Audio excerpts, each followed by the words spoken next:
way. So if he has any questions when he comes in, you guys just fill him in, okay? Let's get them all sorted out. Well, thanks everybody for taking the time on a Saturday to come here on a non-race day. I know we got plenty of race days and we got families, and I know it's hard to get the time, but I think it's great. We got 8 boats signed up, which is, JP and I at one point were like, we're happy with 4. You know, like, this would be great. You guys are talking about it constantly, to have 8 boats, commitment of the class, everybody wanting to just continue to work on their programs. It's really great to see. It makes me excited to be part of the class, and hope it makes everybody excited.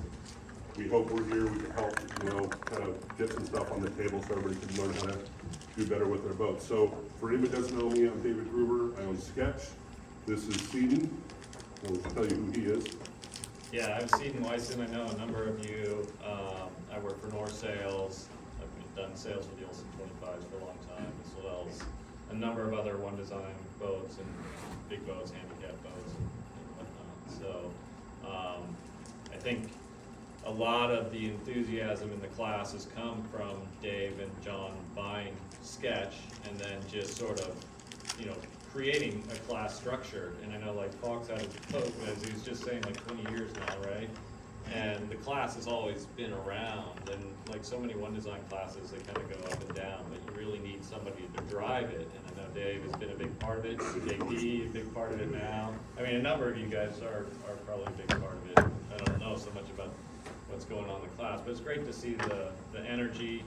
You could call it a resurgence. I mean, there's always been a number of active boats, but to see everybody come together and actually have national championships again and work with each other, it's how you guys are going to get better. So, you know, we've been talking about doing something like this for a couple of years, I feel like, and now it's found a time to do it, but it only would really work if you guys, you know, would show up. And so thanks for showing up to make this all worthwhile. So Dave did a nice job putting together some slides. He had a lot of great photos. And when I do things like clinics like this and so on, I sort of rely on a lot of interaction, a lot of questions. I think it's hard to know what people know and what they don't know. And I think if you have a question, I bet most of the people probably have a similar question. So I'll try to go over things. If it's not very clear, please interrupt and ask.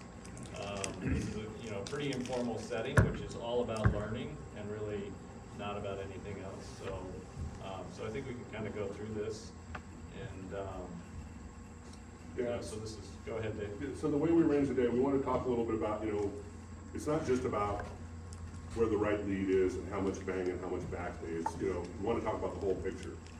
How to prepare yourself before the race. Things to think about when you get on the race course. Think about where your crew is set up, positions. Then we'll get deep into sail trim.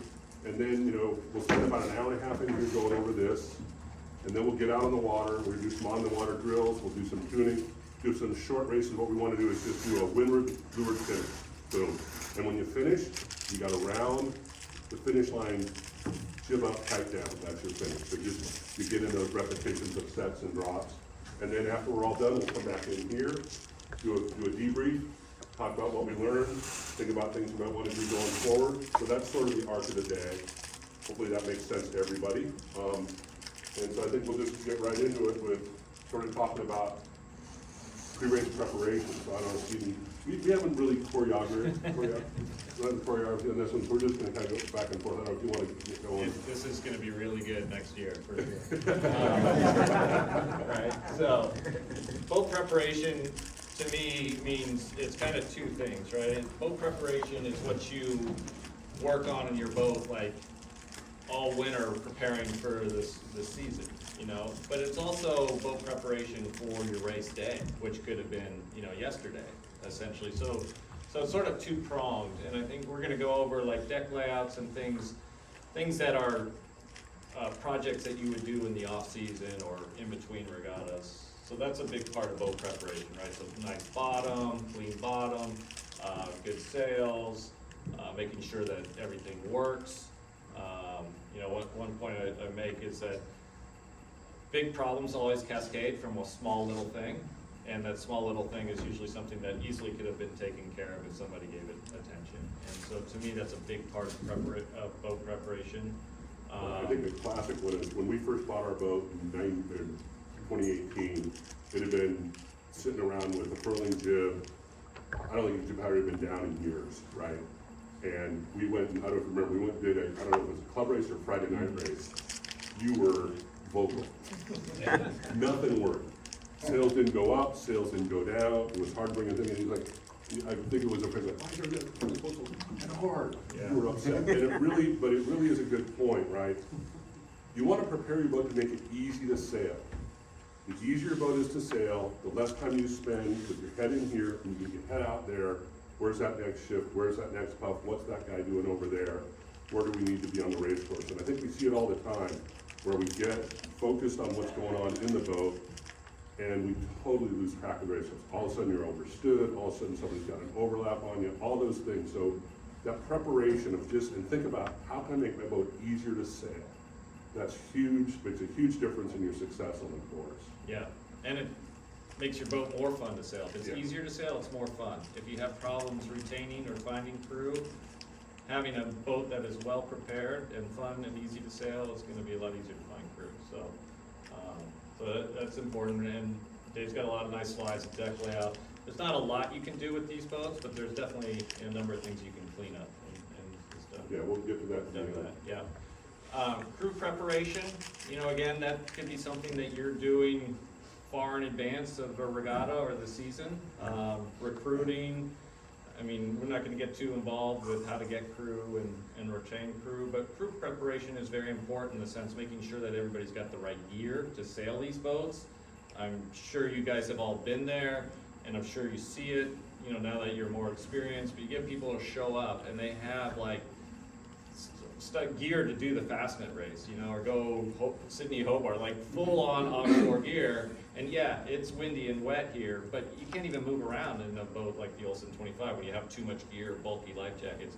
So it's really important that you get your crew prepared to sail a boat like this, okay? So make sure you got the right gear, right, shoes, boots, whatever you're gonna wear, but that's a big part of it.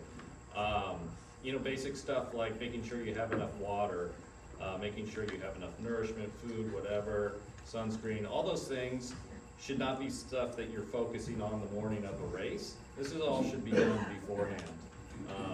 So that, as Dave was saying, you wanna keep your head out of the boat. When you get down to the boat, you wanna focus on the race. You don't wanna have to focus on crew. You don't wanna have to chase down a life jacket. You don't have to chase down sunscreen, who forgot the lunch, who's bringing the lunch, all that kind of stuff. That should get sorted out well in advance. Yeah, one thing, if you're, and I don't wanna assume who's doing what or not, but I'll just tell you what, John and I do before every race, try to get our guys lined up a week in advance. Sometimes it's Thursday or Friday night, we've all been there. But we'll always, for every race, we'll always start a text thread and just start setting expectations. We're gonna sail the Berkeley, Wheeler Regatta, it's next Saturday, first gun's at 11:30, we wanna meet at the boat at this time, we wanna be off the dock by this time. You need to, like for my guys, it's always bring your own life jacket, bring your own water bottle, right? But just all those little things that communication up front and get that dialogue going with your team beforehand, because somebody's gonna have a question, oh, is there parking? It's all these little things, but they become distractions. All of a sudden, you're late getting out of the race course, you're late understanding where the breeze is on the right or the left, oh shit, we forgot the jib, all that stuff that happens. Start communicating with your crew early and just make that a routine. And it seems like a little thing, and hopefully everybody's doing something like that, but if you do it consistently, it'll make it a lot better for your team. Yeah. One thing I think it's really important, we have a crew, we're trying to build a team, everybody needs to know what their role is. And it may be the owner, it may be, whoever the leader is of the team, to sort of define those roles for everybody. I think it's really important to delegate, to give people roles. That's how you build a team. If one person is doing everything and micromanaging, no one's gonna wanna sail with that person. If you delegate different tasks to different people, they feel like they're part of the team, you're gonna have a much more successful crew. Maybe not as good the first or second regatta, but by the end of the season, you're gonna have a much stronger team as a result. So in the crew prep category, you may designate somebody to be that leader on land. One person is gonna organize those things, like this is where you park, this is the time we need to get there. This person is gonna be in charge of the food and whatnot, and then you might have another person to be the leader on the boat, the crew boss, maybe it's the owner, helmsman, maybe it's a tactician, you know, whoever. But I think it's important to have leaders, and ideally it would be two different people. So I think it's good to kind of identify your crew, figure out who can do what role, and give them those roles. The idea of ownership is really key, and things like, you know, have somebody who really is in charge of making sure all the lines are good, all the blocks are working. Who's checked the sails to make sure the batten pockets aren't falling apart? Who's making sure we've got the right kites on the boat? You know, having somebody to have that role. If you get, I mean, for a lot of guys that sail in bigger boats, you get boats that have, you know, 6, 8, 10 people. That becomes really important to have those defined responsibilities. It can work, and you know, somebody can have 2 or 3 responsibilities. That's fine, but there's known ownership. That can be a really good advantage. Yeah. Yeah. I spent the last 2 years sailing on a J130, and we've been racing for about a year. Mhm. One of my frustrations on that boat is that all too often we just cost ourselves several places in a race because we're sailing by committee. The skipper, the owner of the boat, is asking everyone in the middle of the sail, we're out on the course. What sail do you think we should be flying? Should we fly our code 0 or our spinnaker? And we go back and forth.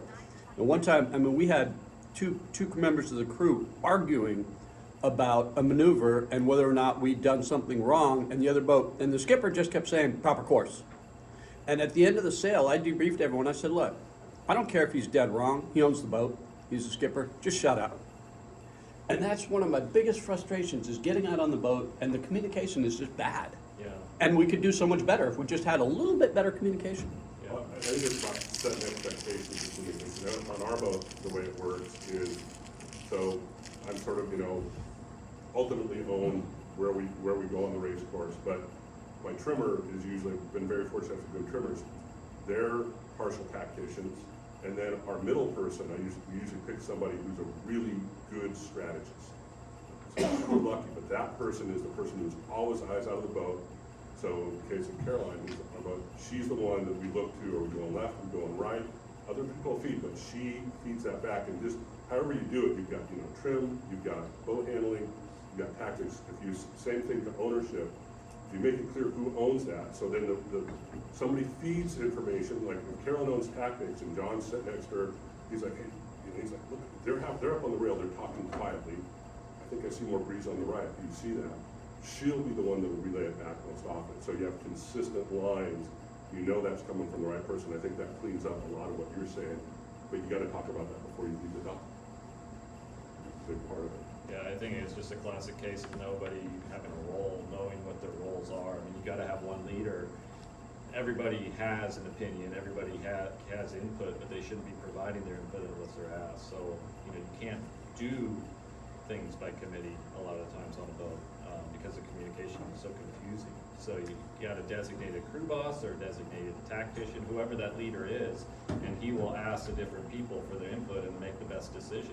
If that's, you know, that person is the leader, he should be the decision maker as well, and he should be asking for input. So, I mean, to me, the situation there is no different than, you know, like putting together a sailing team is no different than running a small business. And you have people that have their different roles, but you have one boss, you have one person sort of in charge that's gonna make decisions. The decisions may not always be right. If he's good, he's gonna get input from everybody, but he's not gonna allow everybody to talk over themselves and not come up with a clear, concise, you know, plan. So to me, I think that's just, you know, lack of leadership, lack of a defined role for the crew. So needs some team building on that boat, I think. Well, that boat's on the market, so it is what it is. I mean, we have one of our sailors that sails with us periodically used to be a professional racer back in the early 2000s. So, but a lot of times it's between him and the skipper, and the skipper's saying this and he's saying that, and I mean, the guy owns the boat. That's you do what he says because it's his boat. And your point about that kind of stuff, you're right, it costs you places. I mean, that's the key thing on that. You know. I can't even tell you how many times we've gone from we could have been in the middle of the pack to being at the back. Yeah, yeah. All right, so moving on to race planning. You know, only a handful of places that will sail in the bay, you know, in Olson 25, so probably most of you guys are pretty familiar with the different venues, but just take, for example, if you're not familiar with the venue, what are some of the things you can do to kind of figure that out? One thing, you know, if I'm going somewhere where I haven't been before, you know, there's always a lot of information online about the event usually, and there's people you can contact about the events, but I'll go back and look at previous regattas of this same event or at this yacht club, like say it's a national championships in, I don't know, say Santa Cruz, or, you know, and you guys haven't sailed in Santa Cruz. I'm assuming some of you have, but just say you hadn't. You know, what are some things you can do to be familiar? Well, you can look at past results of other regattas and see sort of like what's their schedule. Well, if you're familiar with Santa Cruz, you know that the breeze doesn't come up till late in the afternoon. They rarely start a race before, you know, 12:50. That totally changes logistics compared to what we do here, where we typically start races around 11 or 11:30. You know, so you may see somebody that sailed in a regatta like 2 years ago, and you might contact that person. Hey, what was it like? What's the race committee like? You know, what's the parking situation like? You know, what's the breeze like? Things like that. Pictures, always get a lot from video and pictures. You can search, you know, everywhere to get all kinds of videos off Facebook and Instagram and whatnot of venues to kind of get a sense of what the conditions might be like.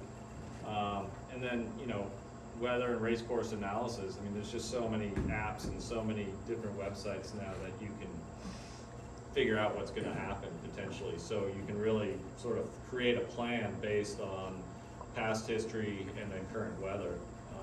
So that's kind of, I think, important. If we kind of just bring that down to a local event, you know, this is something you don't have to spend a lot of time at just to figure out what the conditions may be. But I think it's good, you know, even, you know, we're gonna go do Round the Rocks next weekend, right? So, you know, I can't sail, but John's all over. He's got his programs out. He's already looked at the tide. He's thought about, you know, what's gonna happen throughout the day. What does that mean? Do you want, you know, a lot of it with the bay, do you want to be on the edges or in the middle? That's the way I think of it, right? Do you want to get to the edges to avoid tide or get to the early tide change, depending on whether it's ebbing or flooding. But it's great in the week before to go through and just have an idea, have a strategy of what you think might happen. And as you overlays the weather, start looking at the weather early, and obviously as you get closer to the event, you know, 48 hours, 24 hours, you continue to iterate and modify your plan. But you shouldn't leave the dock unless you have a plan on how you're gonna attack that race course. We did the last regatta I got to sail was the last of the Regatta Pro Midwinters. And it was ebbing like a big dog, right? You guys remember we had breeze kind of north-northeast. And in that kind of day, you have to have a really strong reason not to go right, to go to the east, right? Because there's gonna be less tide over there on the beach. There's gotta be a lot more breeze. So you want to have that idea before you ever leave the dock. You also have to be willing to challenge yourself on that. It's not dogmatic. You get out there, it's like, there's no breeze on the right. We're going left. My buddy Ian used to say they're wind boats, not tide boats, right? So you got to, you know, get to that point. But take in that information and just iterate. Start thinking about what would I do? Sort of, you know, it's sort of the imagine the race before you ever get out there. And that'll help you when you're in the middle of the race, not trying to do all that mental math. No, we thought the ride would be good and the ride looks good. Watch that start before you and all those kind of things. But we're so lucky now, right? You think about where we were 20 years ago. We have so much information. It can be a little overwhelming, but you know, use Predict Wind, use Sail Drone, use Windy, all the apps that are out there that give you tide and weather information, to just go through and think it through before you ever leave the dock. It'll save you so much on the water. Can I ask, do you have a favorite website for tide information, local tide information? Sail Drone. Sail Drone app is outstanding because it doesn't, you know, you can do the tide charts that have the little arrows. Sail Drone will give you flow. It'll show you the flow. It'll show you the intensity. It's really easy to see where, you know, and especially like races like Round the Rocks, where you're going to go up under the bridge. Do I go into the shore? If there's actually this channel on the other side, if it's flooding, you want to get in there. I mean, and you can see that really clearly. I would highly recommend. I don't see if you got ones that you like, or if anybody else has ones they like. No, I've used Tide Tech in the past. That was a while ago. I don't use a lot of Tide programs. I use the Windy app mostly for weather and for wind, and they have some tidal information on there as well. It's good too if you're using the weather apps. Take a little time to learn. And maybe John, you want to talk about this because you've gotten so into this with the app program. But there's different weather models and different weather. It's good to compare some of the weather models. They don't always agree. Yeah, it's problem is when you look at those 6 different models and they all say something different, you're prepared for anything. 6 different models all agree, that's probably what's gonna happen. And that morning, make sure you look at the HRRR, because that's the one that's. It's the highest definition. Highest definition and most recent information, and it doesn't really go out that far, so. Yeah. And it's a little tough in the bay, because most of these are fairly macro views. Yeah. You gotta think about the things that you know happen on the bay, where the wind, you know, is gonna bend around Blunt if you're going up towards Angel Island, you know, there's things, but those are known things, and if you don't know it, ask, you know, I'll answer any email or text about that stuff, or John or Falk's been around here a million years, he's seen it, you know, forever. So ask those questions, if you don't know, because we all wanna help each other get that, right? Yeah, absolutely. I mean, everybody has a pretty good understanding how the bay works and the thermal and the heat in the valley. A lot of times you can tell if it's gonna be a windy day, if it's really hot inland, so I always, like on my iPhone, I'll check the temperature for Stockton, just to see how hot is it gonna get in Stockton.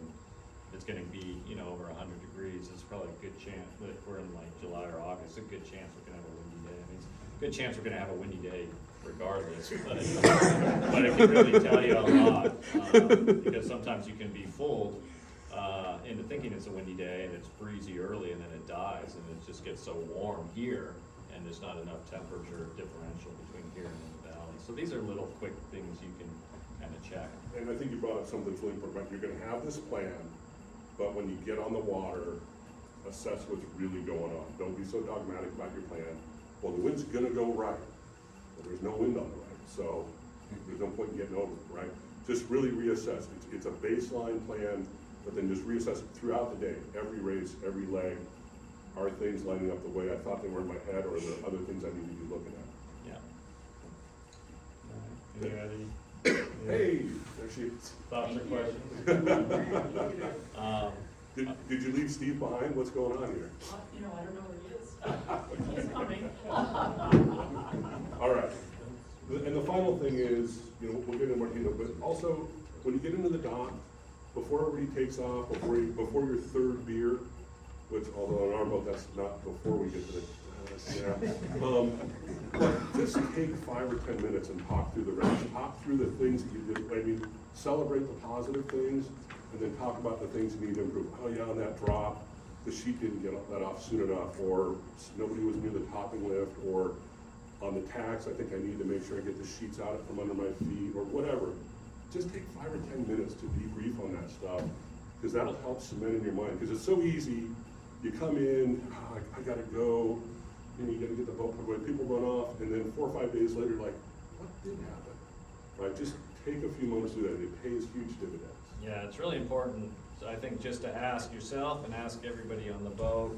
And I'm not a huge fan of debriefs and, you know, a lot of formality, but you sort of lose a lot if you don't ask, like, what did we learn today? I mean, we get better every time we go sailing, and so obviously it's from learning things. Sometimes it's from learning it like 6 times, but you need to figure out, like, what did we learn today? What was good today? You know, what wasn't good today, and how do we improve that? And you're only going to improve if you ask those questions. So I think that's what the point of the debrief is to really figure out what you learned. So, all right. So this is, you know, thinking about, okay, so we've communicated with our crew, we know we have lunch, we know we have water, we know we have the right sails, we know we grabbed that winch handle that we lost last week, right? We're ready to go. And now we're getting out on the race course. So thinking through, it's important to have a routine, right? You should have a repeatable routine when you get to the race course. So first of all, get out there early enough. We've all been there when you show up, like, I think if we kind of set the kite, we can make the start, right?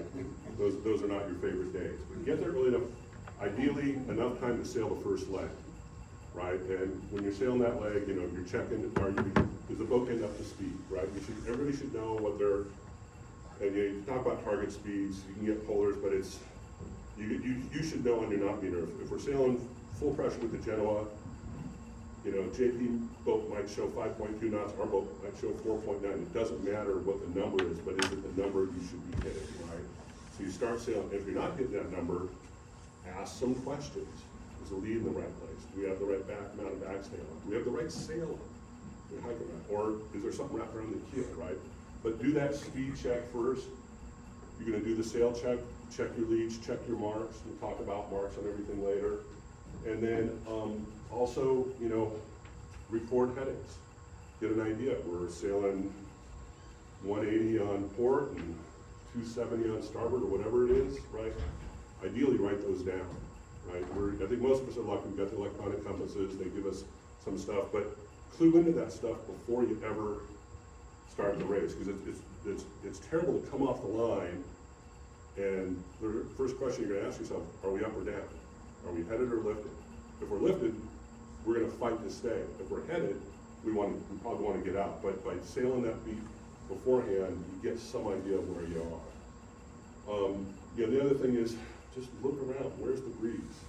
We're lucky, generally have breeze in the summer, but it's gonna be stronger on the right or left, or the puff's coming from the left, or the puff's coming from the right? When we record your headings, we looked at sail drone, we looked at tide tech. It says there's gonna be 3 knots ebb out here. Is there 3 knots ebb? Go by a buoy. When you're going out to the race course, we always, you know, for us, right, every time we come over here, we have an hour to look at buoys on the way over here, but we will pass, if we get close to buoy, we'll go right by it and see what the tide's doing. Is that angle where we think it was? Half the time, as a matter of fact, that last Berkeley race that we did in January, okay, you guys remember, I was kind of thinking the ebb would just be north-south. That ebb had a huge westerly component, if you guys remember. It was really strange. But did you know that before you got there? Because we didn't on that day. We thought, oh yeah, we'll make this.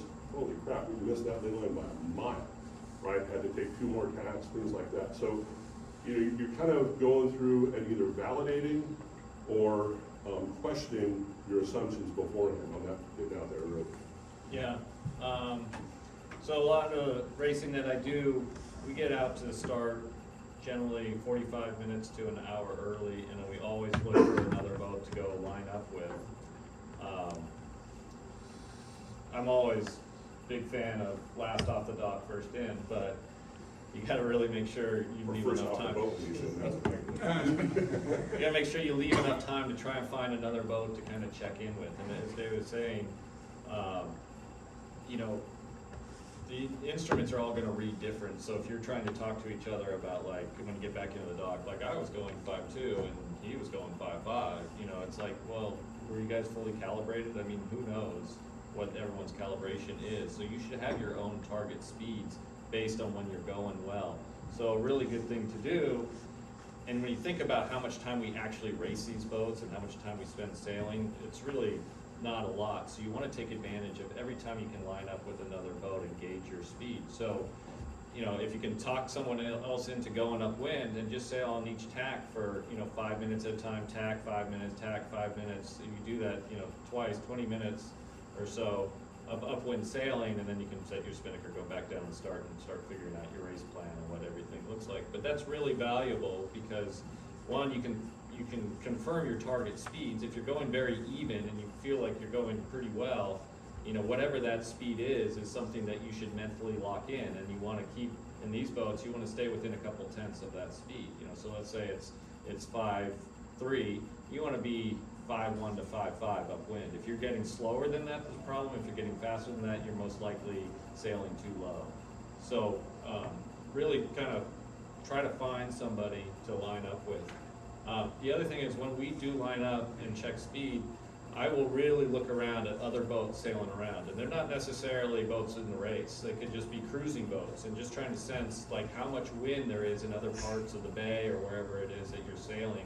Sometimes, like if you're sailing Knox, and there's always a river of current going in or out along the, you know, Sausalito, the headlands there, and, you know, off of Tiburon and Richardson Bay, is kind of look upwind. So we'll sail along with somebody else, and I'll look upwind, and you'll see like a cruising boat, a Catalina 30 or something, you know, white sails, and they're just flying upwind on starboard, and they're flying along the shore, like going way faster than a Catalina 30 should go. You've got a pretty good idea that there's good positive current, right? And that right there, okay, that just confirmed to me is good current there. You may check to see another boat or two and see if they're doing the same thing, you know, or opposite, a boat trying to go into Sausalito and they're going really slow for how much wind there is. You know, now we're sort of mentally confirming where the current is and where it's good. Now we're kind of creating a plan. But these are things that I'll look at, and this is sort of when Dave's like, get out there early. These are two things you wanna do. You wanna try and line up, make sure your speed is on par with everybody else, and check what the angles are of other boats and, you know, how they're going against the shore and relative to other boats as well. The other big one is, you know, we're lucky, we never start first, right? How many starts have we watched in our lives being on Olson 25s, right? There's regattas where we have 5 or 6 stars before us. But that's information. Really walk, you know, pay attention to those starts. Stay in the area, either at the pin or the boat end, don't get too far away, don't get in their way. But watch those starts. Watch, not only are they all pushing the boat, or are they all pushing the pin? Why are they doing that? Oh yeah, I know there's better current on this side, or there's better breeze on this side, or the line is totally tipped, right? Not only watch the start, watch how guys line up, but then pay attention, pick a couple boats, guys on either edge, or the guy that tacked early, and because they'll sail for 20 or 30 minutes before we ever get off, you know, that first start, before we ever get going, you can see who crosses. Now, if it's PHRF fleets, you gotta do a little mental math. Yeah, that's a 40-footer, that's a 30-footer. Well, if the 30-footer goes right, the 40-footer goes left, they tack, and the 30-footer crosses the 40-footer, right's looking pretty good, right, in that moment. But there's a ton of information you get. We really look carefully at each of those starts and just continue to inform our plan before it's time to go. Yeah. Sounds good. And then it's also, you know, again, assessing the starting line itself, right? If you've got a Velocitech or Atlas, what's the other one? You know, ping the ends if you get the opportunity, know where the line is, know what the line's square to, start to think about which, you know, and then, you know, a lot of times they'll do that like 20 minutes before the start, right? Make sure you check again at your 5-minute gun, right? Because things can have changed, and he's been guilty of it. Oh, it's boat, it's totally boat. We're gonna go in and we start the boat, we're gonna crush. And you get offline, we got a great start, and you see this guy in port tack, it's probably Zach or something, he's like right across you. Shit, we didn't pay attention, right? So, you know, confirm within your sequence what you see. This goes back to kind of what we were talking earlier. I think we covered some of this stuff, you know, as far as, know that everybody knows their assigned role and the expectations of that role is a big part. What do you expect of that role? And, you know, I think we're really fortunate with these boats. If you sail with 5, and by the way, I'll share this deck for anybody, take pictures, but I'll send it out to the list afterwards. You know, if you sail with 5, the 5th person that's a great learning role, right? They don't have to be too involved learning, but even the 4th person, we swap out our 4th person a lot. That's a great learning role, but it's also with that role, let them know, you know, like we've got my neighbor sails with us sometimes, Harrison. It's like, Harrison, you have 3 jobs on the boat. You're gonna grab the kite and throw it on the deck for the hoist. You're gonna pull the kite in, and you're gonna get John a beer when you go downwind. Those are his 3 jobs, but he knows that. He's really good at the 3rd one. Not necessarily in that order. Exactly. But, you know, again, it's about expectations, right? Because you always, I think everything else gets done when it's a mismatch of expectations. That's when life is challenging. The other thing, and we see it a lot, we were guilty of it learning our boat, really assess where you are fore and aft in the boat. And we got some pictures of that. Yeah, okay. I would say in general, in light air, we all sit too far back. In heavy air, we all sit too far forward. If there's one thing I've noticed, I've got some pictures that aren't as good as I'd like. John and I sailed, when we first sailed the boat, you know, because the cockpit's so small, we really thought, you know, we gotta get the weight out in the middle. And we were sailing in breeze, and every picture we had of the boat was nose down. And we weren't going as well as we could. Also, when the breeze is on, weight aft makes the boat steerable. If you don't know that, you know, if you're sailing 20 knots of breeze with the kite up, if you're driving, you should have 2 guys behind you. Absolutely, and the boat just, you can't believe how much better the boat steers. It makes a big difference. But assess all the time. Also, as you're going along, you know, if I'm next to JP, and we got the kite up and JP's creeping on me, it's like, where are his guys sitting versus my guys? What's he doing different? So constantly be assessing that, looking around. There's information all around us to take. Yeah, and the last one here, I think the most important thing is weight on the rail. I mean, we're always, unless it's the midwinters, we're generally always sailing a breeze, and weight on the rail is so important. And we'll go over that a little bit out on the water. with tacking and so on, but it's so critical to get the weight on the rail as soon as possible, because the boat will not accelerate until you get enough weight on the rail. And the faster you can get the weight on the rail, the more weight you can get on the rail, the faster the boat's gonna accelerate. And the more you can keep it there. This goes back to making your boat easy to sail. Like, again, I'll pick on our boat. We have everything set up, mainsail Cunningham, Bang, our jib Cunninghams that we have, sheets, everything come to the weather rail. So, like, for us, for instance, we're very active with the Bang when it's breezy. John has that in his hand, and he's not getting off the rail to go get it. He may turn around a little, and I'll yell at him for that, but, move that. Or same thing with the Cunningham on the May, or even the Outhaul. Make sure that stuff is, you can get to it from there, because having somebody come off the rail to make that adjustment, you're just gonna give up a couple boat lengths, and all of a sudden you can't cross that guy. And all of a sudden you can't get to the side of the race course. All these things compound against you. Yeah, it's interesting, I discovered that it's an Instagram page for the Olson 25, right? And there's Yeah. some videos on there, and there's a couple of videos where boats are going upwind and tacking, and you can see one of the boats tacking, and the person getting off the rail, how much the boat just heels over. And we'll talk about this a little bit more on the water. But you don't, when the boat heels, the keel's not as effective, the boat is going sideways, you're basically losing DMG to the weather mark, right? We're trying to go to the weather mark, which is straight up wind, and so it's all distance to that mark. We just want positive distance, not negative distance. You get weight off the rail, the boat starts to heel, starts to go sideways, now you're sailing away from the mark. So it's really important, and it's a really good video, because when you see the boat heel right before the tack, you can just tell that it's kind of struggling to go into the tack. But, these are small boats, and the weight is such a big influence. So you gotta be, on bigger boats, when you have a lot of crew, one or two guys off the rail doesn't hurt you. When you're sailing with 4 people and one guy gets off the rail, 25% of your weight. and then sometimes when you get 2 people off the rail, it's a problem, right? And then the other thing is at the weather mark, like put the pole up, and now we've got guys going to leeward to deal with the spinnaker and the spinnaker sheet, and now we have nobody on the rail. And now the helmsman is like losing control, and you're going really slow, and if it's flood tide, that could be a real problem. So one thing with the crew work, just since we're talking about it, is to really prioritize the movements. The first would be put the pole up, and we can get into this detail later, and a lot of you guys know this, but a lot of times the trimmer will go and put the spinnaker sheet on the winch when you're still going upwind, and it's like, well, why'd you get off the rail to do that? The spinnaker's not even anywhere near being up in the air, and you're getting off the rail to go put the sheet. It's like, yeah, okay, you wanna be prepared, but you have probably 15 seconds before you actually need to put that sheet on the winch. So, thinking of little things like that, is it a priority? Is it important to let the, Cunningham off before you get around the mark? Is it important to let the Bang off?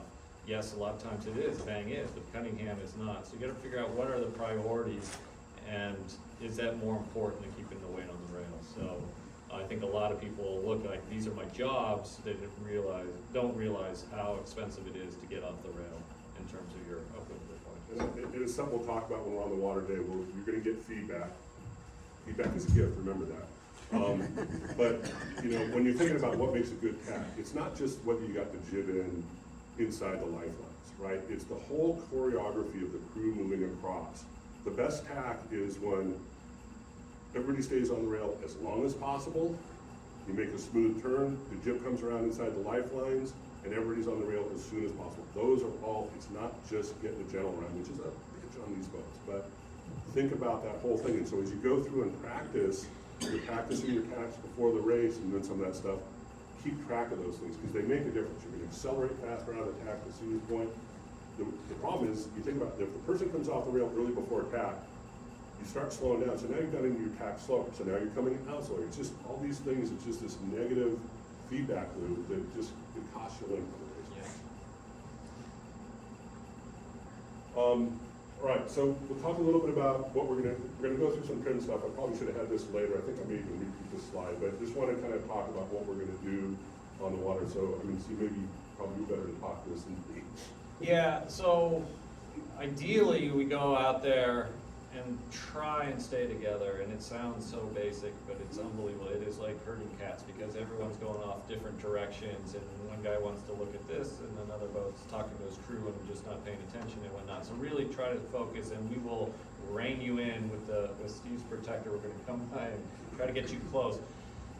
If we can get as many boats to line up as possible, that would be great. I don't think it's really feasible to get all 8 boats lined up, so we may just have a couple of groups, so just sort of connect with some boats that are near you, and let's all try and go upwind, so that we can kind of look and comment and, just sort of buzz boat to boat to boat. So if we have 2 or 3 groups of boats just lined up, going upwind on the same tack, doesn't really matter.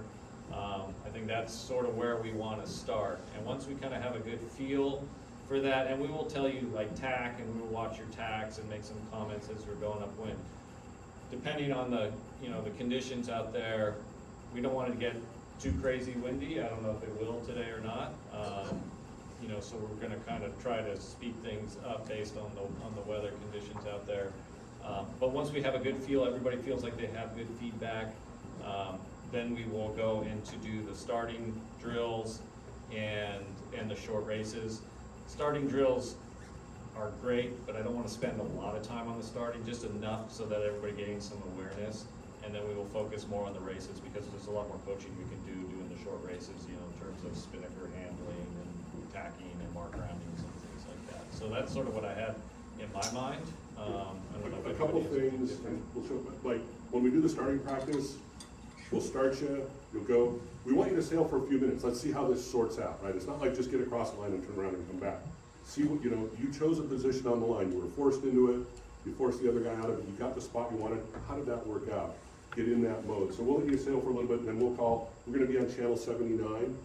So does everybody have a VHF? Does anybody not have a VHF? Good, all right. So we'll be talking, that's gonna be our communication channel for the day. So we may be yelling from the water, we may be on the radio to you, but we'll let it go for a little bit and come back. And rule number 1 is rule number 1. Don't hit, nobody hits David. David only saw to be hit by J105s, and there's none. The other thing on the boat tuning, just something, it goes back to communication. I don't know if everybody knows this, but I'm gonna say it anyway. When you're talking about how you're doing next to another boat, you've got somebody on the rail, if I'm driving and John's giving me feedback, he's always talking about how we are doing. We are closing gauge, we are faster, we are slower, we are lower, we are higher, whatever it is, he always talks about us. He never says they're faster, because as soon as you start doing that, you end up, wait, what? We're faster, they're faster, what? Always talk about your boat as the reference point. And it just cleans up so much that goes on back and forth on the rail. It's amazing what a simple thing that is, what a difference it makes. Get into the habit, and we get out of the habit of it, we correct each other. Please talk about us, please talk about us, whenever we do with our crew. It's a really important thing when you're doing the tuning, when you're out on the race course, somebody's across the way, we're faster, we're higher. You always like to hear that. You want to hear both of those all the time, but you don't get it all the time. All right, so I think, What's the buoy we're going off of? Is it X or is it one of the other ones? The BYC buoy, that's right outside, about a BYC. quarter mile out of the breakwater, so that'll be our starting line, and then we're gonna have a mark, maybe a half a mile or Yeah. a third of a mile towards the wind. Yeah, inflatable? yeah. Okay. So our thought is, we'll use the BYC buoy, we'll drop a mark, so the line will be between 2 marks. We'll position our boat beside the line, and then, because that way it makes it easy for us to just get going, and then, go up around the top mark to port, right? Port. Running Port. Let's keep And it then, simple. and come down wind, treat the BYC buoy mark as a gate. Jib up, kite down, go upwind, then you're done. Just get that repetition of doing that. We'll give awards. No, I don't think we'll do that. Just some things on two-boat tuning, if people haven't done it. So you maybe talk about how important positioning is when you get back, the ideal position here.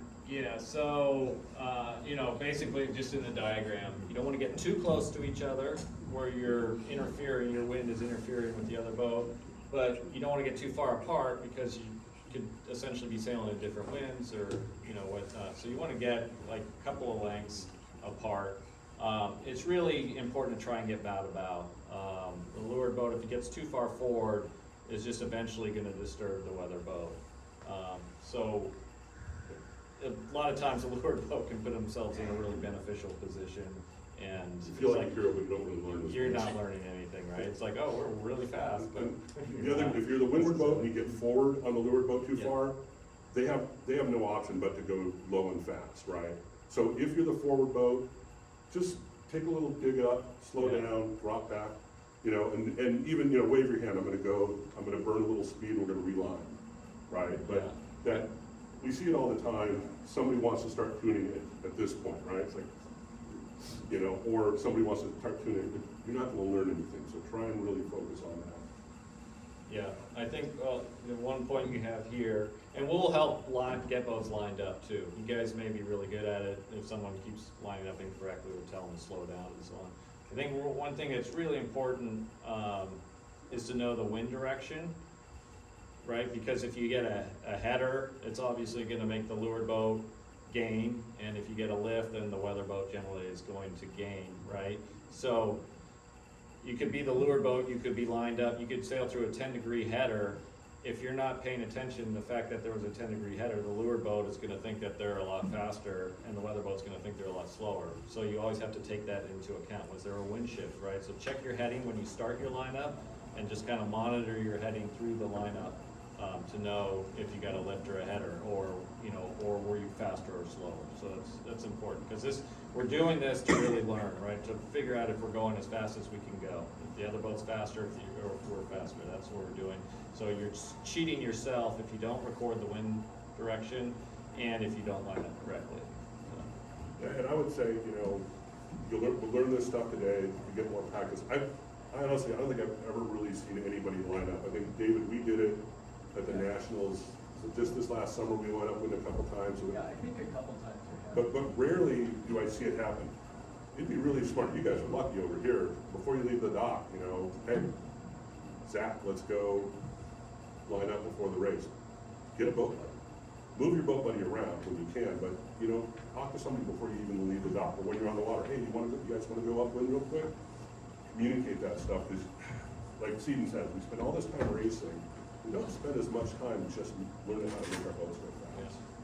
I think one thing it's important when we get out here, I don't know how the wind is filling in right now, but, what head sails to go with, and it's always good to sort of match up like to like, but it's also really important to learn, like, what is the crossover between the jib and the Genoa, right? We all wanna learn this, and it changes. Flat water, you're changing down to the number 3 sooner, and lumpy conditions, you're keeping the Genoa longer for more power, more punch to get through the waves.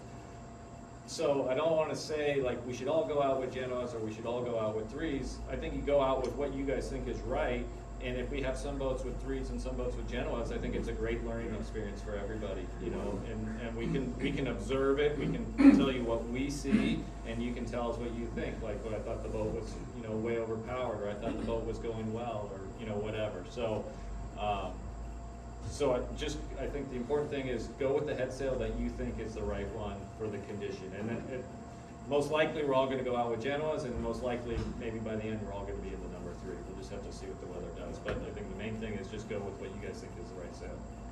And I think and I don't want this to come off as countering Seadon, but one of the things we've learned with the boat, I think we've been very successful with it, is if you can push the Genoa up range, it's quick. That's a skill you have to have, that's a tool you gotta have in your toolbox, of how to put the main to sleep, how to get your crew hiking, everything right, to take the Genoa up range, because we've seen it so many times. The fleet will be on 3s, we'll be on a Genoa, and we'll be like, oh, shit, this is gonna be ugly, and we just have speed. So that's a real important thing. To Seadon's point, if we can get some chances to do each of each, then we'll really see it. All right, so I think now we're gonna talk a little bit about get focused on sail crew. So luckily, kind of Seadon brought it up earlier, JP, thanks for all you've done with the Instagram page. Most of this stuff is off the page, but really, and I would say, John and I will do it all the time. When we get a picture, we'll text it to each other, and we'll have this dialogue about, oh, why did we have where's he sitting? We'll have this whole dialogue about what we see in the setup. That's a dialogue we always have, every picture, and of other boats too. It's the most boring thing in the world to your family, but you can learn a lot from it. And you wanna learn to look at some of the little things. So this is a pretty typical sketch going upwind. It's hard to see here, but I drew a straight line here. And if you look closely, you can see the head stay sag. Do that when you get pictures. Draw lines on it, mark them up, learn. So this is pretty typical, just nicely pressed with the one, little bit of head stay sag. You actually see a little bit of, this isn't just pixelation. We typically keep the luff of our jib pretty soft, especially when the jib is fresh, right? When the jib is fresh, you don't need to wail on the halyard, wail on the jib cam. I see a lot of boats over trimmed with that. Main, just, if you look up there, you can see the top tail is just curling. A little bit tough, and it's still shot. How much, was I oversheeted all day, or was it just flapped around? I don't know.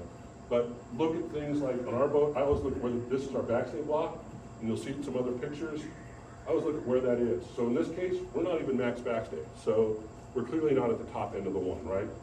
You can't see the bang position, but you're gonna learn to look at those things when you look at pictures, or when you look at another boat beside you. If they're moving on you, is their traveler higher or lower gears? Do they have more bang or less bang? Do they have more backstay, less backstay? What's their head stay saying? All those things you can learn. If you're faster, great. If you're not, can you adapt to that, right? Here's Zach going up, and this is where you can see the difference, right? Now this is a little lighter air. I'm not saying this is wrong, but notice how much more sag Zach's got in that head stay here. I would say maybe too much, looking at this a little bit. It's hard to tell. But he's also got a nice soft general luff. Main and gibbet and main leech are pretty firm, but start learning to look at pictures and start to dissect these things. I don't know if you got that. Yeah, so do you guys all understand head stay sag and how head stay sag, why head stay sag or lack of head stay sag is important? You guys have it? I'm gonna tell you anyways, okay? All right, so when we're I'll always refer to like a base tune when a boat is powered up, right? And so I always define powered up as everybody is getting on the rail, not hiking hard, but everyone's legs are hiking, okay? And that's gonna be probably in that sails to be as powerful as they can be. So head stay sag is a really important tool, and in the Olson 25, being an inline spreader rig, okay, the spreader's going straight out, and having the backstay controls your head stay sag. It's really the only thing that controls your head stay sag. A little bit of main sheet, but it's... Main sheet can as well. So when you are underpowered, so we're gonna call that kind of 7 and under, when guys are sort of leaning in, or maybe someone's standing in the companionway or having to go to leeward, you wanna get the sails powerful. Well, one way you can do that with the Genoa is to have head stay sag, ease the halyard a little bit, ease the sheet a little bit, make the sail fuller, okay? So what happens to the sail when you have head stay sag is basically you're pushing the luff of the sail to leeward, but what that physically is doing is pushing the leech to windward, which is what you want. So when you're sailing light air, your traveler all the way up, your ease on the main sheet a little bit, get your telltales flowing, got a little bit of twist. Same with the Genoa, you don't have it as tight as you would have it at 10, 11 knots. You ease it out a little bit. Well, when you ease it out, now the leech is going off to leeward. So if we have some head stay sag, not only is that making the entry a little bit fuller, but it's physically pushing or allowing the luff of the sail to go to leeward, right? So if this is your Genoa here, if this is your luff, like if that's going that way, then this is going this way, and that is sort of compensating for the fact that you ease the sheet. Okay, now we're talking small amounts, but all things being equal, we're all sailing the same boat. If you have that dialed in, just having, if you could pull your traveler on your main up another 2 inches versus every other boat, you're gonna probably point a little bit higher, maybe have a little bit more power. Same thing with head stay sag. If you have the right amount of head stay sag, that can make a little bit of a difference. A few feet, here and there, and next thing you know, you're a few boat lengths ahead, and now you got clear air, and you're off. So head stay sag is really important. More often than not, unless we're sailing midwinters a lot, we are always looking to depower the boat. Top end of the Genoa, eliminating head sag is really critical. And so really pulling your backstay on to get that head stay tight is important. Pulling the jib halyard on tight to move that draft forward. What happens is when you pull the halyard tight, or on your mainsail, you pull the Cunningham on tight, you move that draft forward, you know, so say if the draft is, you know, here, you tighten the luff of the sail, the max draft is gonna be more, it's gonna look more like that. So max draft maybe, you know, more over here, so on. What that does is essentially open the leach, opens the slot between the head sail and the mainsail, less backwind, less drag.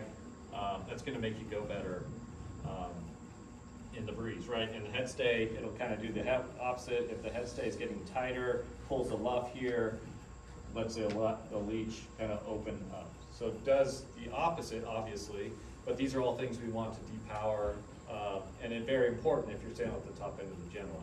So. You know, Buddy Melgus did this, I remember reading this as a kid, it stuck with me forever. You think about your sails, or sails are wings, right?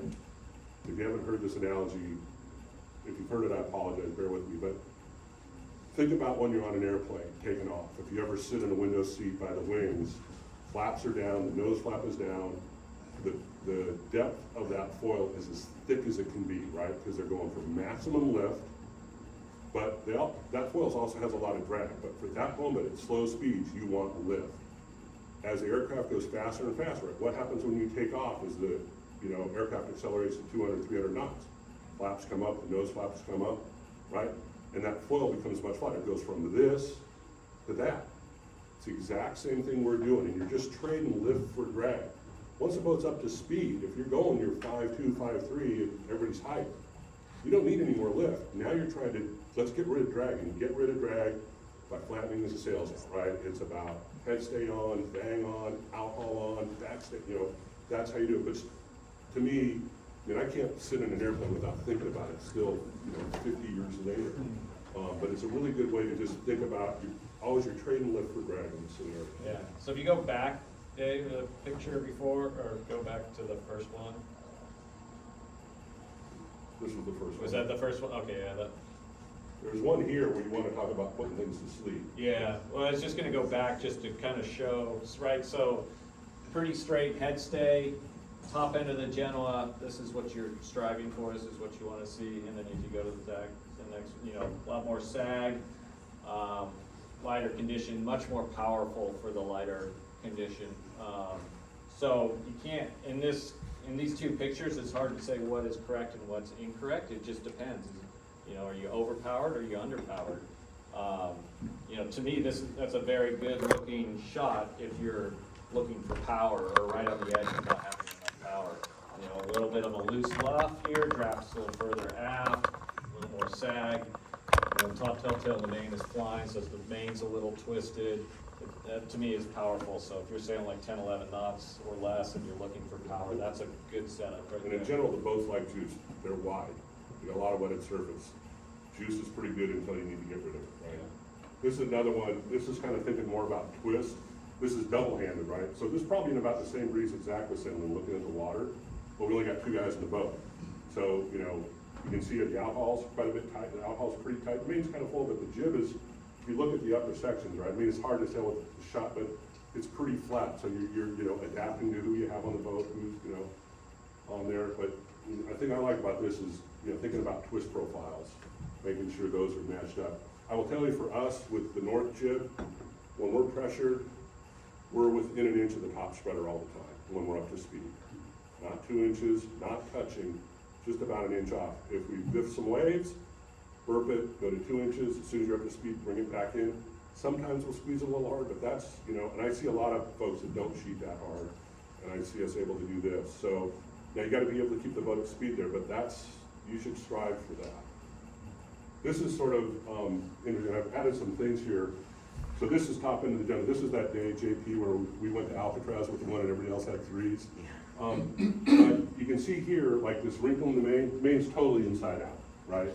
So we've got max outhaul, we've got max bang, backstay. Remember that block was up here? That block is down here now. I'm probably beyond our mark, so probably the front of the keel's opening up a little bit there. But the ability to put the main to sleep, to really flatten it out, takes backstay, and you gotta have a good bang. Our bang is 16 to 1, did we figure out, John? Or I think I've got it written down. It goes to 11. 1, 2, 3, 4, 11.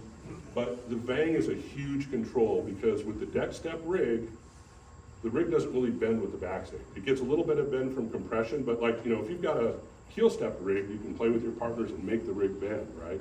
We don't have that option, but the bang is a huge tool, because when you pull on the bang, it pushes the boom into the mast and it bends the rig, and you can just put your main to sleep. It's, You start getting into rig tune with the back style, your backstay with the Genoa. You start changing the tune. no, So we you never, switch first? we never change the shrouds. Okay. Never, The lighter- on an inline rig, you shouldn't have It to. doesn't really do anything for you to change the rig on an inline spreader rig, other than maybe in really light air, you might let the lowers off to allow the mast to Sag sag a little, spoon yeah. to leeward, to get a little more power in the main. But really, I think these boats, you shouldn't really just rig tune. You may have like a winter setting and a summer setting or something where your shrouds or everything's a little bit tighter for the summer, but We don't change. I think you're sort of, there's not a lot to be gained, there's so many other areas to focus on that the rig tune is so small. I'll just do that real quick. The way we tune our rig is to center the rig, we hang a bucket, a 5-gallon bucket of water on the halyard, right? Yeah. So you've got constant tension. We get the rig centered with the uppers, we tension it up, we bring the lowers and the D2s in line, we go out and sail, and we apply tension until, not at this point, but it's sort of, you know, nice top end of the one, the leeward shroud just becomes slack. Any more than that, if you have more tension than that, you're just adding compression to the rig. Any less than that, if that leeward shroud is coming loose at 8 or 9 knots of breeze, the rig is sagging to leeward, right? So, and once we have that set, we're done. We don't, I don't, well, we touch it when we take the rig down. And the same thing with your forestay, you just keep it. Like, We haven't adjusted our rake ever. Okay. We found the number, and we've shared that number. When we did the nationals last year, everybody was pretty close to that number that we measured. 31 and, Like 30 and 3/4, I think. yeah, what we do for rake is bring the jib halyard down to the, you know where the fiberglass and the mast step is? There's a little corner there. Bring the halyard down to touch that corner, swing it out to the headstay, and measure from that same point where it touched down to the center of the pin of the headstay, and that's the way you can, that's what we've been doing to check rake.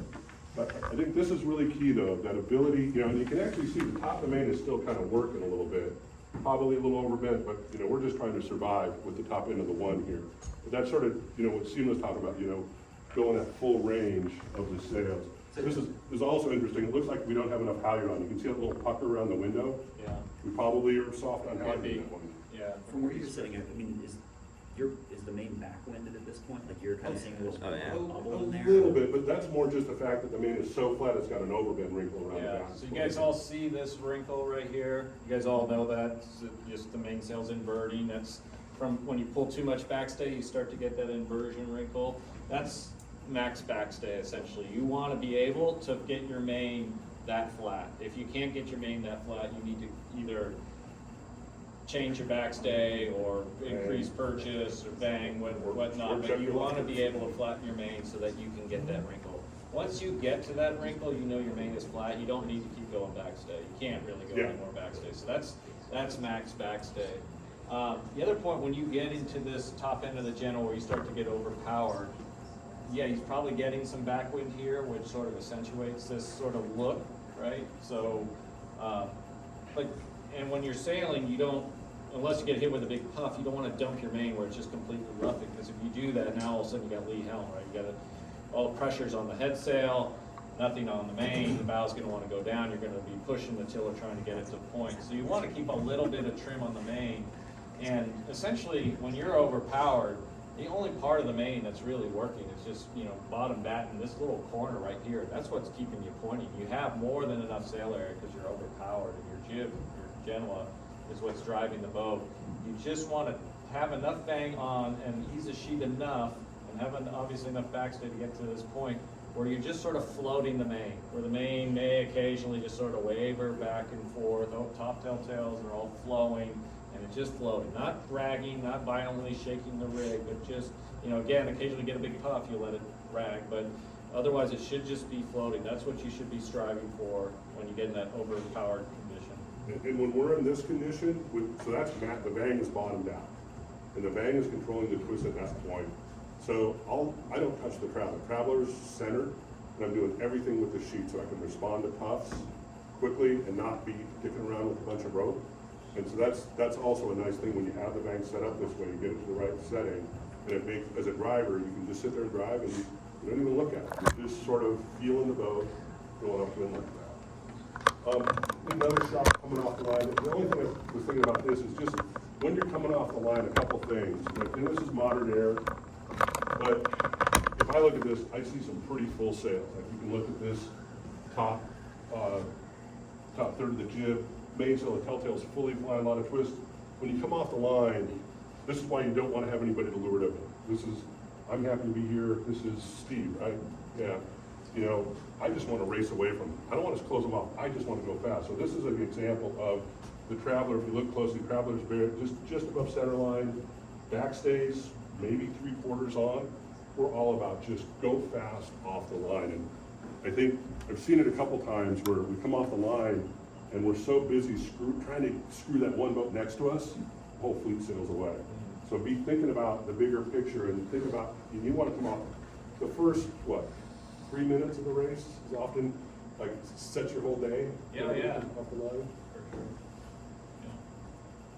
Yeah. Another one here, just the only thing I want to say here is, if you look at this, and it's harder to see here, a lot of straight head stays.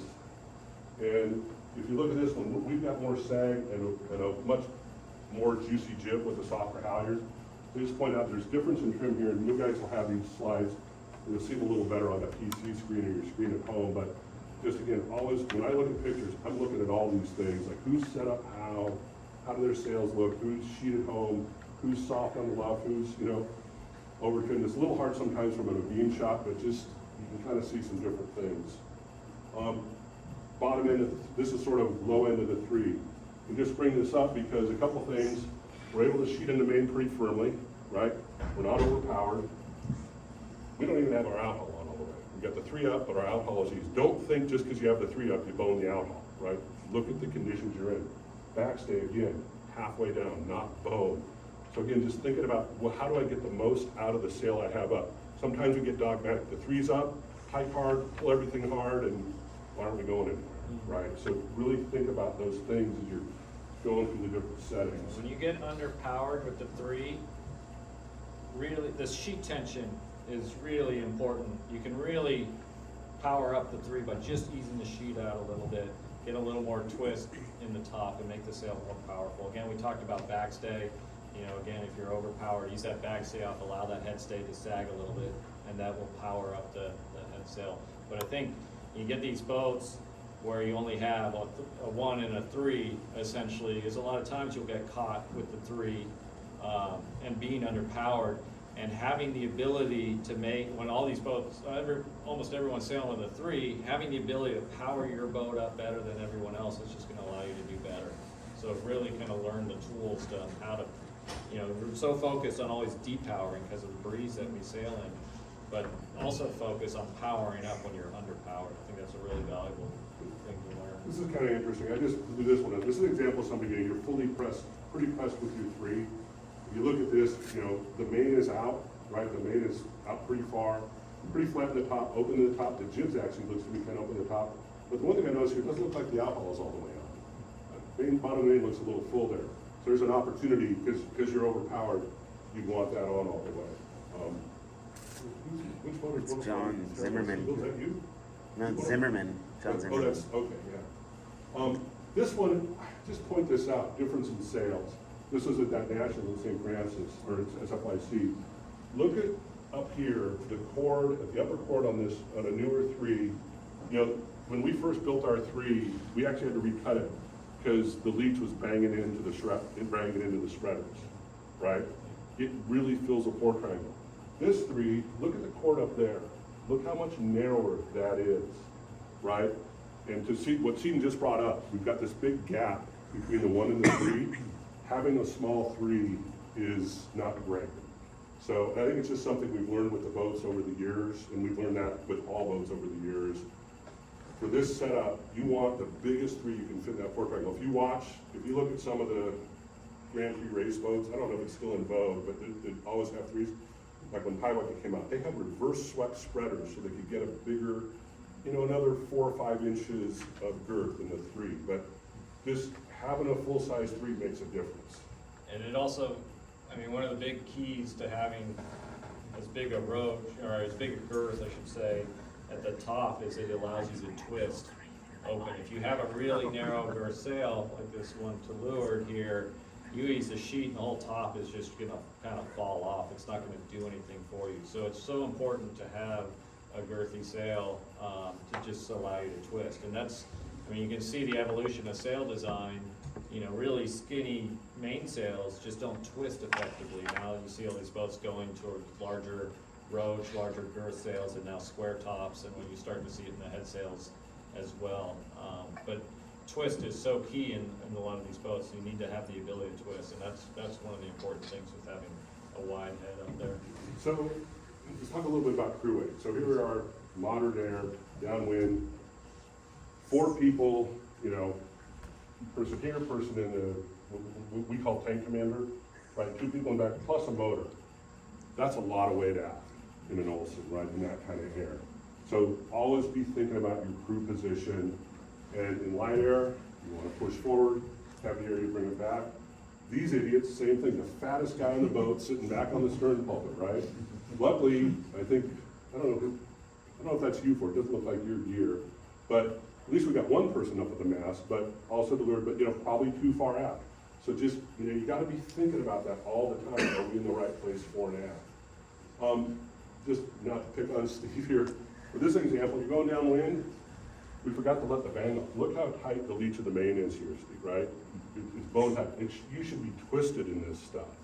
And so, constantly think about that as you're going around. And even, to me, even the out hull looks a little odd, I'm not sure, but you want to, again, you want that sail to be powerful to help you get downwind. This doesn't come up as well here. I so remember this race, David. This was one of our midwinters, and you got her under front of us, we're chasing down, but a couple things different in the boat setups. Both of us have, you kind of see the twist. You can't see here, but that corner is, we use a funkulator, right? We have a piece of Spectra that goes up, goes up 4.5 feet or so. When we drop the jib, we clip that into the halyard, and then we whale on the halyard with a winch handle. Pull the rig forward. This is the headstay, flopping around a foot after that. Our rig is forward, that gets the boom up. It's much more efficient to go downwind. Everybody needs to have this ability to pull their rig forward. And we were fortunate enough, David has good trim here. We had a little better oomph with the rig forward, and we were able to catch him on this one. But just, that's one to think about. You can kind of see the twist is good in both sails, but I think the difference on that run, part of it was just rig forward. And we have a hard time catching you downwind, and that was one of the days. So I think we rigged it up right after this race. We talked about Yeah, I think you and I chatted on the phone, Yeah. yeah. Does everybody have that now, or no? I have it. You have it? Yeah, so as Dave's saying, it's really important to pull the rig forward, right? We want to project as much sail area as possible. So that's one thing. The other thing, with all the chop that we get in the bay, it stabilizes the rig, right? So it's really slow if the sails are bouncing around and if the boat, is bouncing around. So by pulling that tension, on with your jib halyard, it locks the top of the rig in for movement, and it just really prevents the spinnaker from shaking and the mainsail from shaking. So it makes a difference. Also, when the backstay is loose and you fly on a spinnaker, your mast actually is loose, so it rattles Yeah. at the foot. And if you look at older boats, you will see that the mast foot starts spreading off. And so you can prevent that a little bit because you have much less Bouncing around, mast that's foot. good. The mast foot is the mast foot. So you said you grind it on. Is there a point where, I know the mast is designed to bend aft, where there's a risk of the section failing? Yeah, we've never been able to get our rig, there are certain boats you can invert the rig and cause yourself a problem. We've never been able to do it on our boat. But yeah, for sure, you wanna look up, if you get a big inversion in the rig, Etchels are classic for that. You'll go around a top mark, a lot of breeze, you'll put on the kite, you'll throw off the backstay, and it'll just pull the middle of the mast right out, because the rig goes too far forward and it just keeps going, Yeah. right? So, yeah, I don't think, you don't have to, like, you just wanna get it taut. It's not like you have to grind all the way up, but even hand pulling it, you can get a little more, and it locks in the rig, gets a little further forward, you know. And is that in all weather conditions that you would normally put that Absolutely. on? The only time we don't do it, if it's blowing 25 plus, you don't wanna waste your time with the guy in the mouth, the rig's gonna be forward just fine. Yeah, I mean, I think you're only doing it when you're trying to let the backstay all the way off. Yeah, and When that's it's- stuff we won't. It gets windy, you leave a little bit of backstay on, then you don't need to worry about it too much, so. And this is an example where we don't, if you look at this, we have the funculator connected, I think, is a hydro set, but we didn't pull it on, right? We probably should add our rig further forward. But again, you can look around at other boats and see what people are doing, right? You can observe these things. So going in, anything else on sail trim? Because we got just a few slides on the deck. Anybody have questions on sail trim? Kind Is this of went over a lot of stuff, I just wanna make sure it's all good, and we can talk more about sail trim too, but just, You haven't mentioned the traveler at all yet, in terms of any of this trim. Good point. So for us, until we're powered up, I got the Traveler 2 to 5 inches to weather. Sometimes the boom will be the weather center line, as long as we're going well. I kind of think of the Traveler as the accelerator a little bit. The boat's slow, and if you've got juice, the boat's powered up and you got a little slow, Traveler down. That's the accelerator. But you're potentially giving up height, right? Might sag down. We rarely, unless we're really overpowered, like almost reaching the point where we get overpowered, we pull on the vang and the Traveler sits at the center line. But it's pretty much centered to 2 to 4 inches. And in really light air, we might pull it up further depending on the conditions. I personally tend to work the main sheet more than the Traveler, because it's just easy. You can make a small movement, twist the main a little, unload the helm, keep the boat flat, and it's all about keeping the boat flat. I would say, again, I sound like an asshole up here, but I think we sail our boat flatter than everybody else generally, and I think that's an advantage. It's just getting your sail set up right, making sure the kids are on the rail, all those things. The flatitude, but Seadon said earlier, the keel's more effective, it's less helm, you're just gonna go, look at a laser fleet, right? It's great to watch a laser fleet. Watch how much heel, just sit at the weather mark, and watch how much heel the guy first around the mark has, and how much heel the guy 30th around the mark has. It's a big difference, and it's, What about backstay as well? Are you playing backstay going on? Yeah, yeah. On, on, Yeah, I mean, just, sort of for more macro conditions, if there's a good sized puff coming down, backstay on, bang on, active with bang, maybe active with the jib. We're very active with the jib cutting now too, right? Because you'll see here, it's lead where guys can hike out, I can just get it. Rather than having to have somebody go off the rail to a winch, and I think it's a weapon to have. How's communication on that? I mean, sounds like you've got somebody, they're working the vang, you're working the backstay, somebody's working the jib Cunningham, and the whole while you're trying to work a puff or whatever. So like, power on, power off. How's the communication where it's like somebody thinks you want more power, you think you want less? I said less. Well, but it starts with John calling the puffs, right? John is giving a constant. He's a fourth guy on the boat, going back to those rolls. His role is to tell us about pressure going up, and so he's constantly talking about puff on in 3, 2, 1. The breezes as is for 5 minutes or whatever. He's given. It's just a stream, and so like for me, steering the boat, I have this. I can see puffs too, but it really helps. So as the puff comes on, half the time he knows he's going to pull. There's a big puff. We'll grab a little bang on. He says it. I might grab a little backstay. Those are 2 things. Traveler, less so for us. And then, might have to sheet in a little in the puff or sheet out depending on how it is, depending on where we are on our trim. But it really starts with having somebody constantly call puffs and waves. The other big one is, here's a set of 3 big lumps. Well, we might burp the jib a little, or I might burp the main sheet a little, so we go into it fast and we accelerate out. Typically won't drop the backstay in that stuff, because we'll just tip over. Depends on where you're on pressure. If it's lighter air or moderate air, I might drop the backstay to juice up the sails. It's all sort of situational. But yeah, you're moving those things pretty constantly. Are you cross-sheeted for your jib in all conditions? Always. Yeah, except in like the lightest stuff. When we're double handing and it's light, sometimes we won't cross sheet, but And I'll show that a little here, because the way we're set up, we can go to any winch. So that gives us the flexibility to be where we want to be. But just going through, any other questions before we go?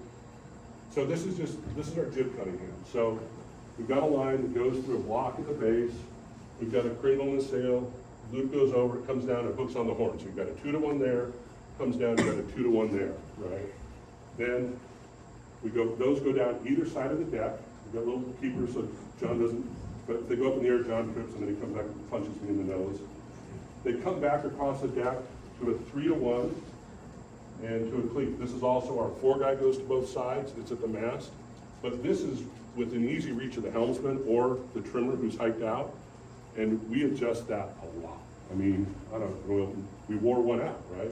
Yeah. The other day. Number 2. Yeah, so I would highly recommend you take the time to do this to your boat. Because then it's great, you go to Leeward Mark, when you go to Leeward Mark, we don't even put the jib halyard on the winch when we hoist it. Because we've got the rig forward, right? Funklator's up, but the kite is pushing the rig forward. We get the jib up before we pull in the backswing. We take the jib up to a mark, and that's it. We never touch it for the rest of the beat. It's all with Cunningham. When you think about the time it takes to come off the rail, get a winch handle in there, adjust it back ½ inch, get back on the rail. Oh wait, now the one's different again. This gives you that ability to do it all the time. This is a little hard to see just if you don't have this set up, but our foreguy runs double-ended here, thank you. And, basically 2-to-1 here, and it goes down either side at the mast. So you don't have to adjust the foreguy when you adjust the after guy. It just controls up and down. The one thing it doesn't do if you're in lump, the pole will bounce around, but have the bow guy just put his hand on the pole, hold it still. So one thing, I saw this picture, you have a massive bridle. Yeah. Maybe it's a little skewed with the angle of the photograph and so on, but bridles are such a pain because they're always getting caught on everything entangled. But you need them when it's windy because the poles are stiff enough. I don't know if you guys allow carbon poles, Well- but what I was gonna say is that if you're sailing in lighter conditions, you may tape the bridle up just to make the boat handling and the pole handling a lot easier. And then, if it's a windy day, then you kind of need the bridle for the strength of the pole. Yeah. But bridles are, like in the J24, there's all standard poles like the Olson 25 had, and then we started going to tapered aluminum poles, and we started just eliminating, taping the bridle up. Basically, what we would do is we would have a ring, here, you've got soft shackles, but we had rings back then, top and bottom, and we lashed the 2 rings around the pole to itself, and then just tape the bridle up. So you have the bridle in case you need it if it's really windy, but most of the time you don't really need it, especially when we're lured sailing. You may look into, doing something to eliminate bridle, just to make the boat handling, foredeck pole handling easier. One of the things I will say that we've learned is having, especially on the top and lift bridle, and the top, we went up a size on our top and lift. Because what we found is when we were reaching, Spectre creeps, Anima creeps, and just slowly the pole just starts coming down and forward, and you can bring it back. We used to have a nice, it was plenty strong, but it just moved too much. So think about that, just watch your pole when you're reaching. If you've got too small top and lift, you'll just watch it move, and it's not fast. If you aren't stowing your pole on the boom, make a plan. This is so much better than storing it on the deck because you never have to worry about sheet over the pole. It's never in the way of the bow person. You go to Leeward Mark, you take the pole off, put in the boom, you're done. It's easy, it's simple. Again, make your boat easy to sail. How many boats have this setup? Everybody not have it? Anybody not have it? It's great. It's easy, you can get a sailmaker, or if you got a sewing machine at home, the stock's easy to make. Ours just has a slug on it, that one in the front and one in the back, tension it, you're done. Yeah, so we used to make them, we used to get like the PVC pipe, That just makes it a to little keep this easier. open, it makes it a little easier. Some people use wire, I think the PVC pipe in there is a little bit easier to get it in. That's just one problem. You don't worry about it, we're giving too much leak tension in light Yeah. air. It's interesting, I was talking to somebody about that just recently, and I don't know how many boats have solid bangs, but if you have a solid bang, that's never an issue, right? And, I mean, really, it could be in the lightest conditions going upwind, it could be a little bit of an issue, but, you know, downwind, you always have the pull up, so it's never an issue downwind, right? So it's really probably 5–10% of lighter sailing that you would be worried about it being too heavy, Yeah, but overall, you're really not.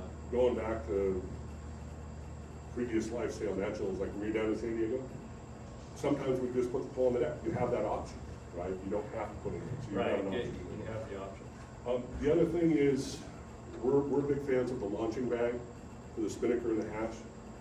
You know, this is where our kite lives all the time. We never remove the sheets, we never remove the halyard. Again, that's allows people to stay on the rail, right? If you're launching out of a turtle on the bow, somebody's gotta go put it up there. When you take it down, somebody's gotta put it in it. That's all time off the rail. It's not ideal on the Olson with the Genoa, but we think it's a net win. Ours, you know, we just basically got Spectre running under the deck. I took some Rummel hooks, it hooks on, hooks off, you push it forward, out of the way when you need to. It's really simple. If anybody, I think I shared with you. I just finished mine, man. Yeah, I've got a design for this. If anybody doesn't have it, wants it, I've got a design to show you the sizes, the fabric you need. Yeah, I just bought the J24 one from Harkin. Yeah, It works perfect. fine. Yeah, yeah, so it's Perfect. it's good. You Does know, everyone launch from the companionway, or does anyone launch from the front hatch? front hatch is so small is the problem on the boats. If the front hatch were bigger, that's where we'd be. But we looked at that early on. We, like what a lot of expresses have, they have a bag that just hangs from the hatch.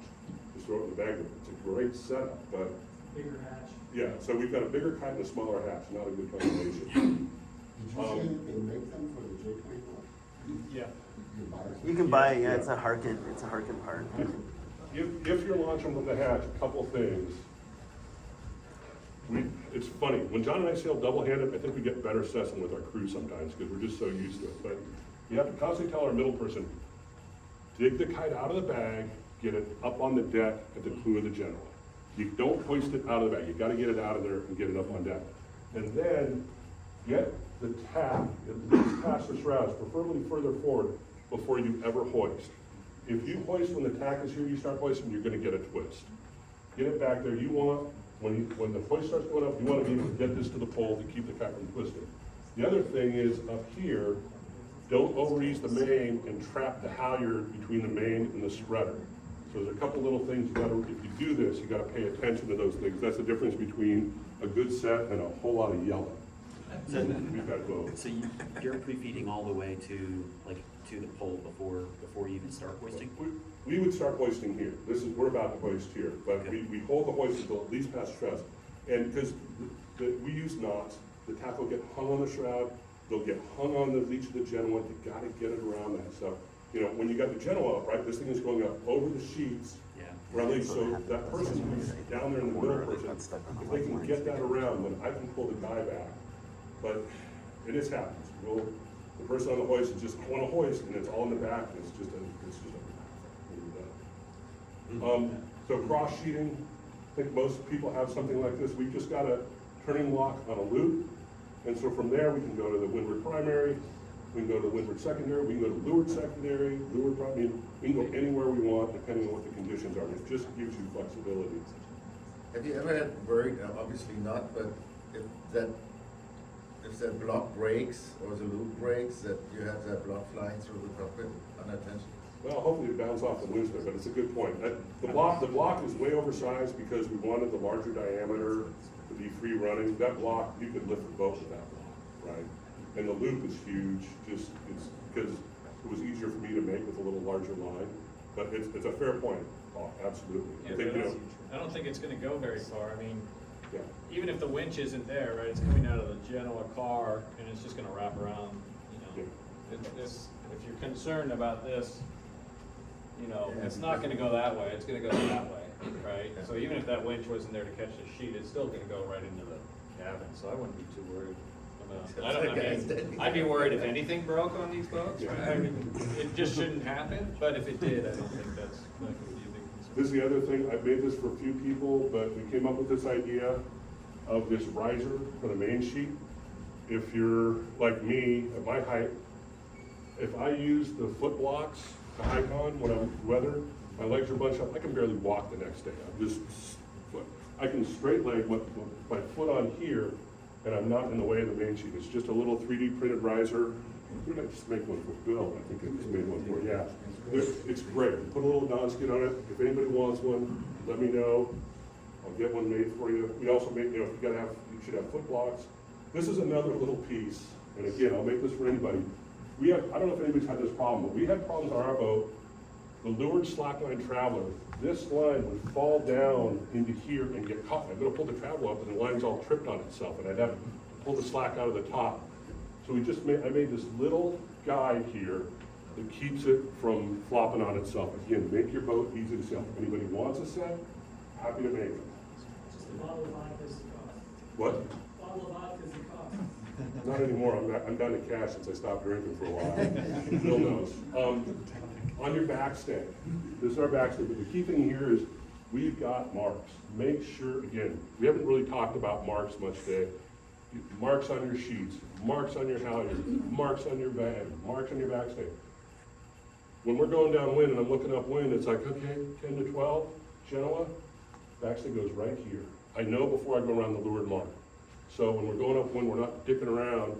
And believe me, there's plenty of times when I forget, I go upwind and it's like, should all the lured, no backstay on, it's brutal. But having marks, repeatable settings you go to, just make your boat easier to sail. Here's our vang setup, right? So to John's point, we go 11, but we have a ferrule here, and when we talk to each other, take the vang to 4, take the vang to 3, take the vang to 11, bottom the vang out. So it's really clear the communication on the boat, what you need done. It's not a discussion about vang on 4 inches. Well, you're 4 inches, my 4 inches, I'm from Europe, I thought you meant centimeters, the whole thing gets to be a mess, right? So having marks, having repeatable settings, like for instance, when we go around the weather mark, we know to let the vang off to between 2 and 3. And we know we'll start out with the right twist, but won't trip going around the mark, things like that. All right, that's it for that part. Any other questions on rigging or boat setup? You show your on the previous slide, the pole has like some bungees that hold the foreguy back. Yeah, this is something, so we've got normally have our Velocitech here, and our foreguy was covering the Velocitech. I was constantly yelling at John, get it out of the way, God damn it, John, constantly. So we rigged up this little bungee here that pulls it up out of the way. We've actually moved that up on the mast now to make it better. Little things like that. It doesn't affect him at all when he's moving the pole in and out, but it just keeps it out of the way. And this piece of bungee cord is long, as runs the full length of the boom, so it never gets too tight when you're out with the pole out and the foreguy on. So yeah, little things like, thanks JP. Little things like that help. And you can see here, right, the vang is 2, 4, 2. So that, 16 to 1. And I've got a little, I sent it to Bill and some others. I've got a little document that describes all these things. If anybody wants that, happy to share it, And everybody's mileage varies. This is just what we do, but it just gives you some things to think about. Does everybody have their vang go to a cleat on the deck like this, a solo cleat, or a lot of people have it coming out of a block, on the block sort of thing? The problem with that is it's a lot harder to let it off because there's so much movement in it, right? And by the time you get it off, it's too late, right? So this is a simple setup, but one, it's great because it swivels, from either side. It's really easy to access. So when you pull up on it to get it out of the cleat, it gets out of the cleat right away. The one thing I'll say about having this much purchase on the vang, we had to play around to get the vang right so we could bottom out and dump the main in it. So a couple things on our boat that we really pay attention to. We have just enough throw on this to make it work. To make that work, we have to make sure that the screw strap on the mainsail loop is all the way down. If that's lifted, I saw a picture of your boat, it's lifted a couple inches. You're losing throw here, so you can't get max vang, right? Or making sure if your halyard's not high enough on the main's down, you can't get max vang. So all those things work together, you've got to think about that. And it becomes a part of being consistent. I've got a mark that the main halyard goes to. I know the clue strap goes all the way until we're snug against the boom. Now these marks are repeatable. Question about that. So like my clue strap, if I tighten it all the way down, like I guess the little hoop that holds the main sheet, it hangs up on there. Isn't ours in front of the hoop? Is that behind you? Yes, it's in front. Cars are in front of you. Well, just look at that. Yeah. Where's your Cunningham Road? Yeah. Because you said it ran to the rail. Well, no, the mainsail Cunningham is right here. The Jib Cunningham runs here. The mainsail Cunningham is right here. And like, for instance, we'll make a point, if we're gonna start on starboard, John will make sure he has the Cunningham in the van up near him as we come off the line. Right, because we're probably gonna wanna mess around with, make sure we're fully locked in, and then, I think a lot of times, Throw the tails across and the tacks, and so Yeah. when you get to the other, the new weather rail, they're all sitting on, so I know they're. yeah, it's a little bit of a bitch with Cunningham, because it's gotta go through the van. And then our alcohol hangs from the boom, but John can get that. And again, have enough purchase on your alcohol that somebody doesn't have to stand up on the rail and pull it on. They should be able to just pull it on with one hand, right? And have, we've kind of argued about the tail being too long and getting away, but having a long tail gives it access to more people. You can go back and forth and short, yeah. What do you do? I had a question of the lifelines. Mhm. So your lower one is super loose and your upper one is very Well, taut? the- Because sometimes I have trouble hiking getting out Well, under that, the upper that lifeline. is because the lifeline, I bring the ladder up on this side. The Okay. lifeline, you can see here, we're not even connected. That's that Okay. one. Yeah, so ours are generally much more snug than that. The reality is the way ours work, I've got a ferrule at the end here. So this is always taut on the stanchion, but then when I bring it back to the pulpit, the tension's really taken there. Do you have a class rule in your lifeline tension? Yeah. Did you? Yeah. And Do you need the top one? what? Yeah. They are hard to make. Yeah, We had that discussion. yeah. Okay. We did a whole thing about, I went for a while, I wouldn't sail on a boat with lifelines. Because I got tired of looking at my fucking shoes. Ooh, people yelling at me. No lifelines, you sail more, you sail NARS, it's not a problem, but they're probably gonna happen. All right, anything else before I think we're about it, before we start heading to the water? Yeah, how much are we doing on time? We're doing pretty good. Oh, good. Ooh, 20 minutes late. Any other questions, thoughts? Is this helpful? Yes. Very nice, very nice. Thanks for sharing all of it, because it makes it. Steve will come back and do his work with the J